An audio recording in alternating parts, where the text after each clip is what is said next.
सर्वकार्येषु सर्वदा या देवी सर्वभूतेषु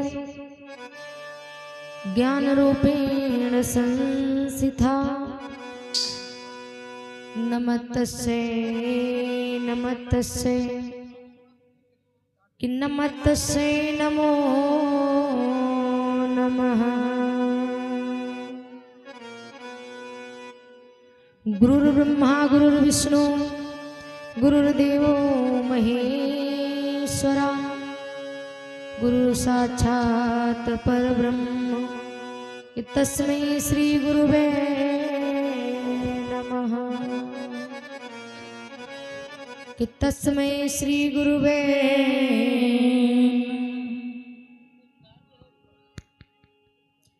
श्वास श्वास में हरि भजो और व्यथा श्वास मत खोब और पता नहीं इस श्वास का कि आवन हो न हो।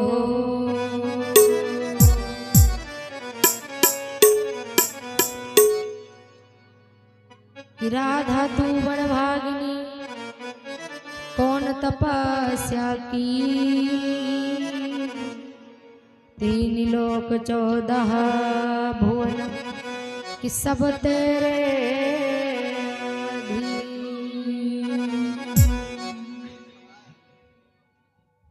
इस ब्रह्मांड में विचरण करने वाली सोच सकती हूँ नमन वंदन है।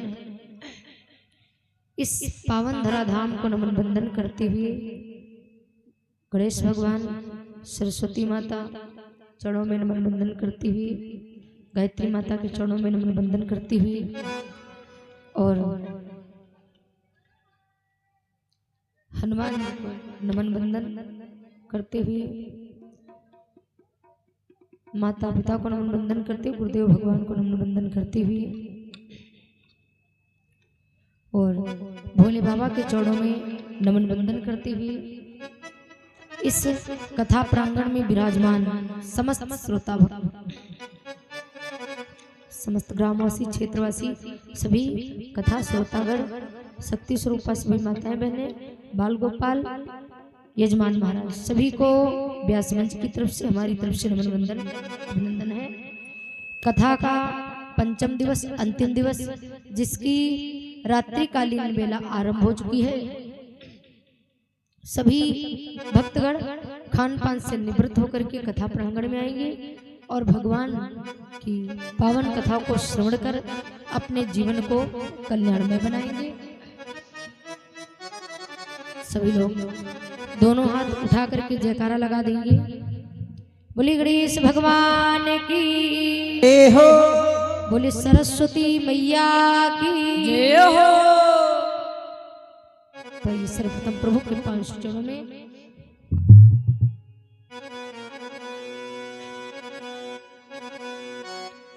कि मेरी टेर सुनो ब्रज के रसिया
रामचंद्र भगवान की जय हो। तो सभी भक्त प्रभु का पावन नाम बोलेंगे और ताली सभी लोग बजाएंगे। ताली बजा करके सभी की ताली बजनी चाहिए। आज ज्यादा ठंडी भी नहीं है और ऐसा नहीं कि चुपचाप हाथों को बंद करके बैठे, नहीं, सभी वक्त बोलेंगे ताली बजा करके। संकीर्तन सभी लोग करेंगे।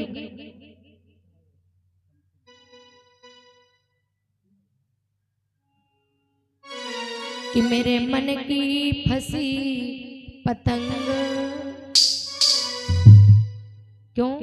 क्योंकि उलझन में है। कब तक रहोगे उलझन में? जब तक भगवान का भजन नहीं करोगे।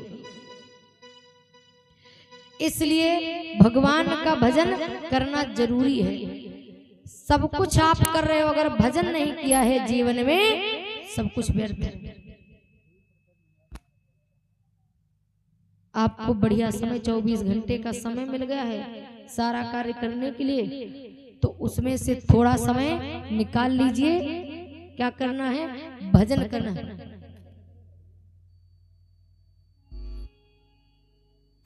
अच्छा, तो सभी भक्त एक बार जयकारा लगा दीजिए सभी लोग, दोनों हाथ उठा करके। बोलिए हनुमान जी महाराज की, बोलिए अयोध्या धाम की। हाँ, इधर से आवाज बराबर आएगी, लेकिन उस तरफ से नहीं आएगी आवाज। अब इन्हीं लोगन की ज्यादा जरूरत है, कल्याण चाहते हैं। हमारी माता मैंने तो कहती हमारा तो वैसे कल्याण हो जाए। कि मेरे मन की फंसी पतंग, किशोरी तेरे महलन में। क्यों? अगर आप उलझन में रहोगे तो उलझन में होता क्या है? क्या होगा उलझन में? आप ना तो समझ पाओगे कि जीवन का मतलब क्या है और जीवन व्यतीत कैसे करना है, किस प्रकार से हमको एक एक पल निकालना है। एक एक पल की कीमत समझिए। आपके जीवन में एक एक सेकंड बहुत कीमती है। पता नहीं कौन सा पल ऐसा आ जाए जो हमारा अंतिम पल बन जाए। तो इसलिए उलझन में मत रहो। भगवान जब सब कहीं से हार गया हूं ना, तब आपके द्वार आया हूं। और प्रभु का कहना है, आप लोगों ने पढ़ा भी होगा, कुछ माड़ी लिखी है, विद्वानों ने लिखा है कि प्रभु का कहना है, जब तेरा संसार में कोई नहीं होगा तुम मेरी शरण में आ जाना, मैं तेरा हमेशा रहूंगा। इसलिए अपना जीवन समर्पित कर दिए। किसको? भगवान। और जब अपना जीवन, अपने जीवन की बागडोर परमात्मा को आप दे दोगे तो उसकी मर्जी वो चाहे जैसे चलाए। कहना है प्रभु का, अगर तुम करोगे मेरे मन की तो मैं करूंगा तुम्हारे मन की। अगर तुमने अपने मन की है तो मेरा भी जो मन होगा वही होगा। फिर आप जानो, आपका काम जाने। इसलिए सभी भक्त बोलेंगे,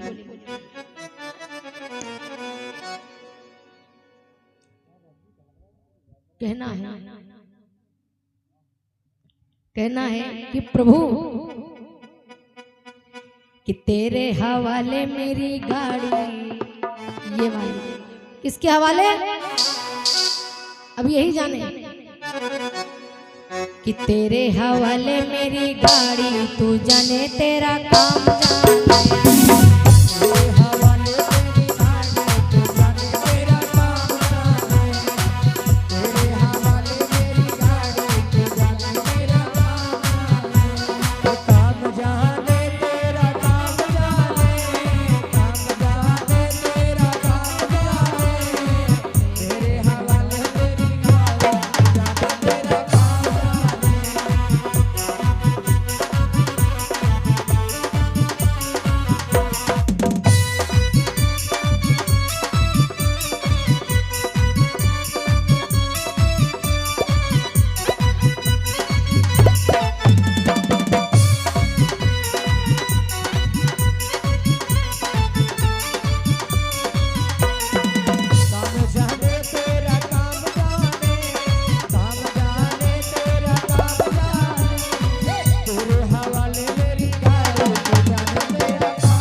जीत तुम्हीं को, हार तुम्हीं को, जीत तुम्हीं को, हार तुम्हीं को।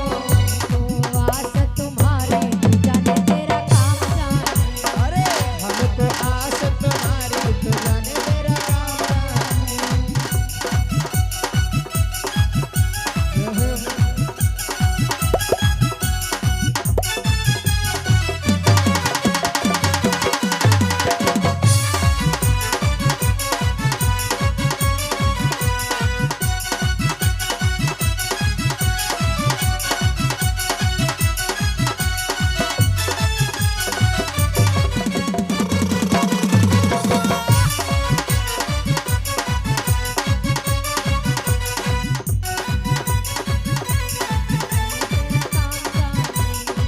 तेरे हवाले मेरी गाने, तू जाने तेरा काम जाने, तू जाने तेरा काम जाने, तू जाने तेरा काम जाने, तू जाने तेरा काम जाने।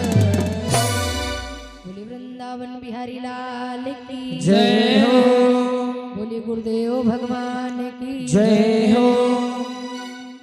तो आइए सभी पावन कथा को श्रवण करेंगे।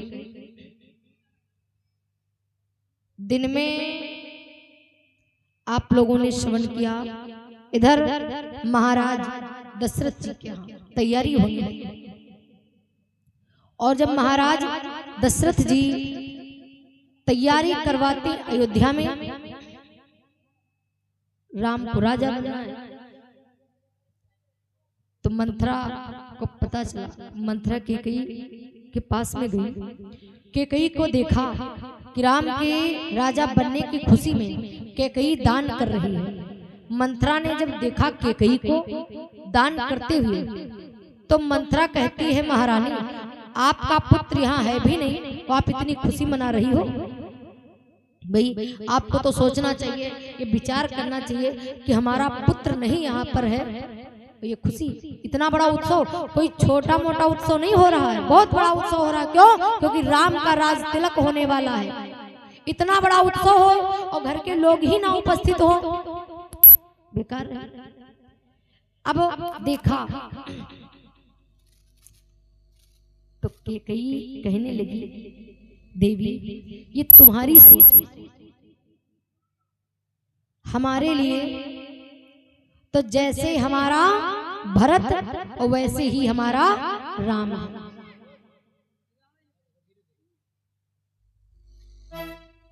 तो कहने लगी, तुमने तो कोई भेद नहीं किया है, तुम्हारे अंदर ना तो कोई भेदभाव की भावना है, लेकिन जो तुम्हारे महाराज हैं, अब महाराज के मन में यदि भेदभाव ना होता तो महाराज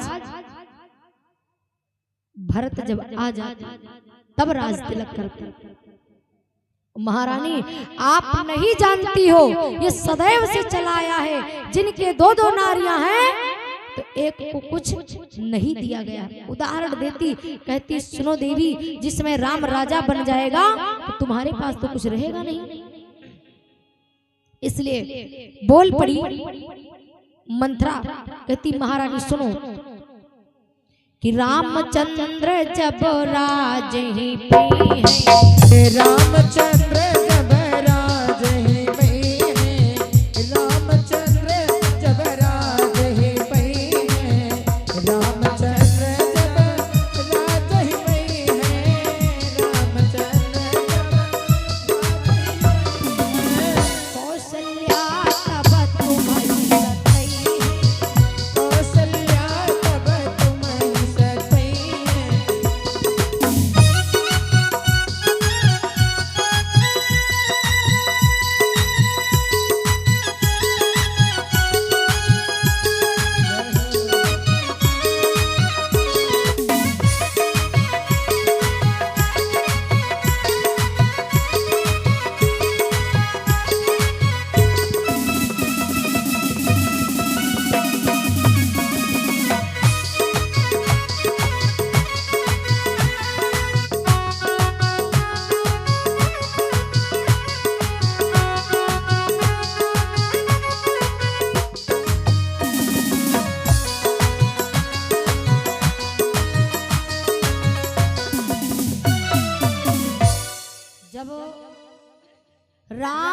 राजा बन जाएंगे तो राम पुत्र है कौशल्या का, भाई कौशल्या ऑटोमेटिक मालकिन बन जाएगी, उसका पुत्र राजा बनेगा तो कौशल्या तुमको अपनी दासी बना के रखेगी, तुमको दुख मिलेगा क्योंकि तुम्हारे पास कुछ नहीं रहेगा। जिस प्रकार महाराज उत्तानपाद के 2 पत्नी थी, सूरज के कारण बेचारी सुनीति को घर से बाहर निकलना पड़ा, उसको न जाने कितने दुख मिले।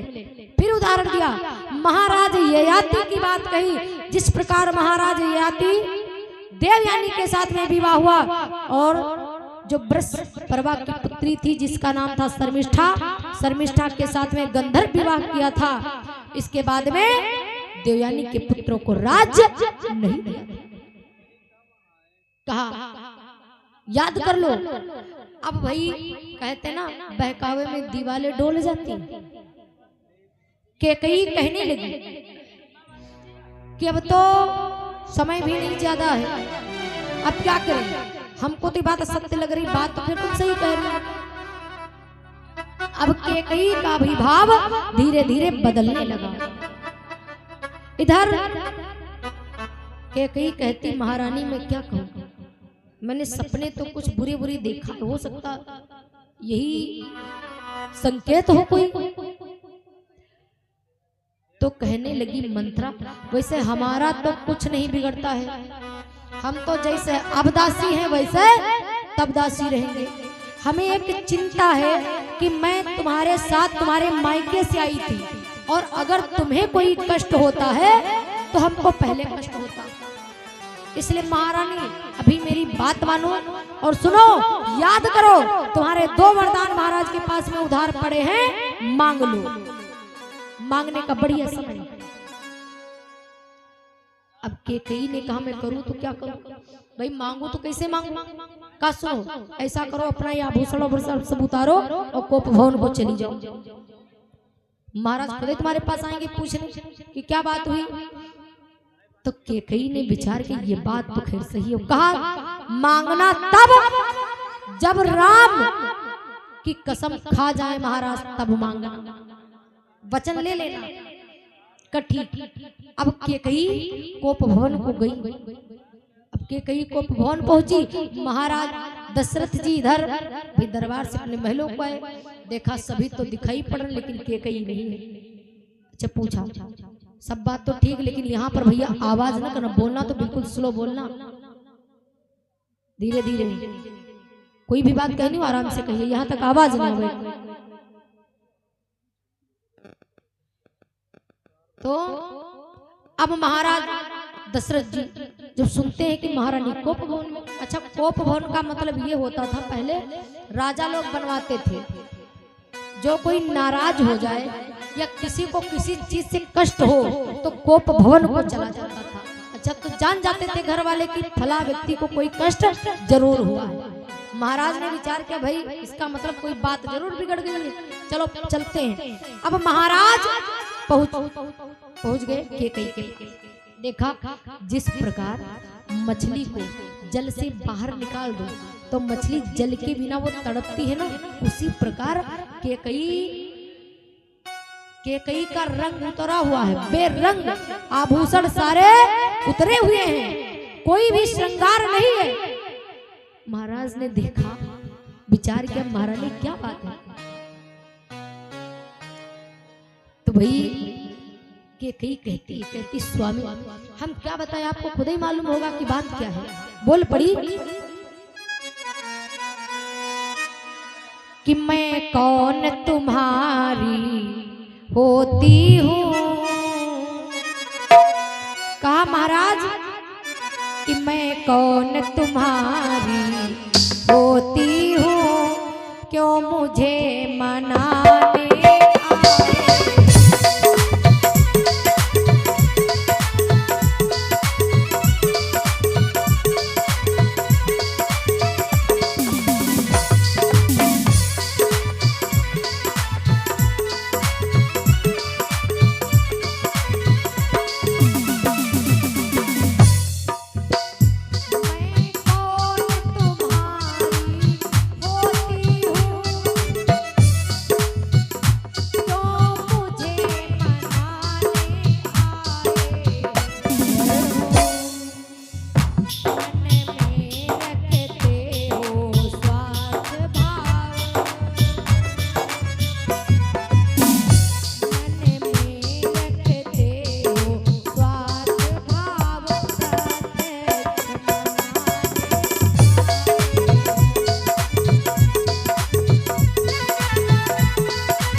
आपके जो आप हमारे पास में आए हो।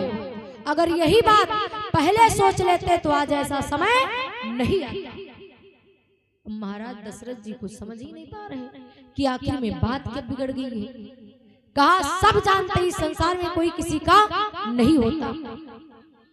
कैकेयी कहती है स्वामी मैंने सुना था लेकिन आज मेरे सामने वही बात आ गई है। हमने सुना था आज वो बात सन्मुख आ गई है। कौन सी? कहा सुनो महाराज कि इस जग में कौन हुआ किसका, कि इस जग में कौन हुआ किसका, सब मुँह देखे की चाहत है।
कुछ दानदाताओं के नाम हैं। 300 मुद्राएं आप हैं श्रीमान जी सिपाही लाल दादाजी हरिपुर के रहने वाले। 100 मुद्राएं आप हैं श्रीमान जी ओम प्रकाश दादाजी उसिया के रहने वाले। 201 मुद्राएं आप हैं श्रीमान जी मुन्नूलाल वर्मा दादाजी हरिपुर के रहने वाले। 201 मुद्राएं आप हैं श्रीमान जी रामचंद्र निर्मल दादाजी हरिपुर के रहने वाले। 100 मुद्राएं आप हैं श्रीमान जी राम कुमार राजपूत दादाजी हरिपुर के रहने वाले। 500 मुद्राएं आप हैं श्रीमान जी रवि वर्मा भैया जी हरिपुर के रहने वाले। 500 मुद्राएं आप हैं श्रीमान जी सुशील मौर्य भैया जी हरिपुर के रहने वाले। 501 मुद्राएं आप हैं श्रीमान जी वीरेंद्र दीक्षित दादाजी हरिपुर के रहने वाले। सभी भक्तों ने अपनी शुभ कर कमाई भागवत कथा में प्रदान की। भगवान सभी को सुखी संपन्नमय बनाए रखें, मंगलमय कामना है। बोली लक्ष्मी नारायण भगवान की जय हो, बोली गुरुदेव भगवान की जय हो। जब कैकेयी ने इतनी बातें कही तो भाई अब दशरथ जी ने पूछा आखिर में बात क्या, हमें बताओ। महाराज दशरथ जी ने कहा कि अगर किसी ने तुमको कुछ कहा है कि कहूं कहीं रंग कहीं नप करो, कहा बताओ हमें कि रंग मतलब भिखारी, रंग को मैं भिखारी, भिखारी को मैं राजा बना दूंगा। आगे क्या कहा कि कहूं कहीं रंग कहीं नप करो और नपई रंग करी दे। ध्यान देना महाराज अपने मुख से वो बात कह रहे हैं। और तब अरि अमरो होई देही और बध करी आय सुदेव। कहा मैं भिखारी को राजा बना सकता हूँ और राजा को भिखारी बना सकता हूँ। अगर आदेश दे दो तो उसका वध भी कर सकता हूँ, अगर कह दो तो अमर भी कर दो। बताओ तो किसी ने क्या कहा? कैकेयी ने कहा स्वामी जब आपने कह दिया है तो बोल पड़ी, कहा हमको बाकी कुछ नहीं चाहिए, लेकिन महाराज हमारे मन में एक चिंता है। चिंता कैसी? कैकेयी कहने लगी स्वामी अब हमारे पास क्या है? बोल पड़ी कि हुई है काल ही राम युवराज।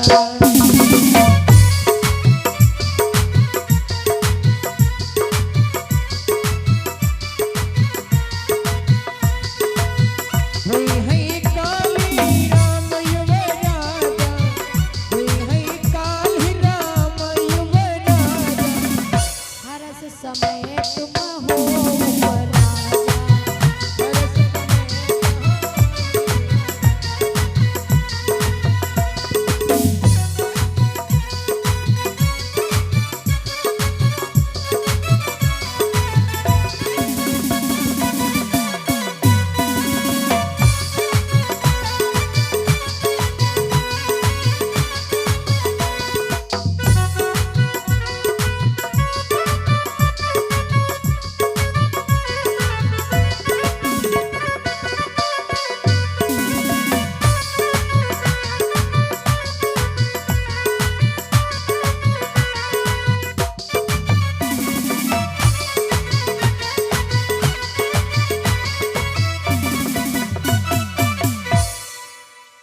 एक बात का थोड़ा हमें